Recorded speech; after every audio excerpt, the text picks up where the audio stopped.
एक most important MCQ क्या है जी कि गुडविल के बारे में हम जानते हैं कि अकाउंटिंग स्टैंडर्ड 26 बात करता है कि जब तक कि आप गुडविल के लिए कोई पेमेंट नहीं करोगे तब तक उसे अपनी बुक्स में रिकॉर्ड भी नहीं करोगे।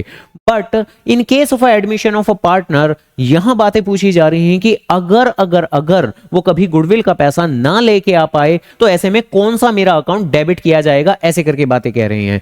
तो ये क्वेश्चन कह रहे हैं कि अगर किसी नए पार्टनर को एडमिट किया जाए और enable to bring the amount of goodwill, यानी कि वो गुडविल का पैसा नहीं लेके आ पाए, तो ऐसे में क्या किया जाएगा मेरे बाबू। तो ध्यान रखिएगा, ऐसे सिचुएशन में या तो हम उसके कैपिटल अकाउंट से पैसे को एक्सट्रैक्ट कर लेते हैं और या फिर उसके करंट अकाउंट को डेबिट करके वहां से पैसे को ड्यू मान लेते हैं। तो कुल मिला के देखो, दोनों ही चीजें अपनी अपनी सूरतों में सही रहेंगी कि दोनों ही अकाउंट को अगर डेबिट किया जाए तो अकाउंटिंग ट्रीटमेंट बिल्कुल सही है। But as per the accounting standard 26 अगर करंट अकाउंट आपके ऑप्शंस के अंदर गिवन है तो उसी को ही आपको मेन इंपॉर्टेंस देनी है। तो इस हिसाब से इस क्वेश्चन का जो आंसर रहेगा, तो पहली बात डेबिट ही हमेशा आंसर होगा इस तरह की स्थितियों में, क्रेडिट को तो हम प्योरली रिजेक्ट करते हैं। तो करंट और कैपिटल दोनों हमारे ऑप्शन गिवन है, बी और सी दोनों ही हमारे ऑप्शन गिवन है, लेकिन क्या दोनों आंसर सही होंगे? तो ध्यान रखना मेरे बाबू, अगर दोनों ऑप्शन गिवन है तो उस सिचुएशन में करंट अकाउंट को ही आपको सेलेक्ट करके चलना है। हां, बाय चांस अगर current account will be debited इस तरह का ऑप्शन नहीं मिलता आपको,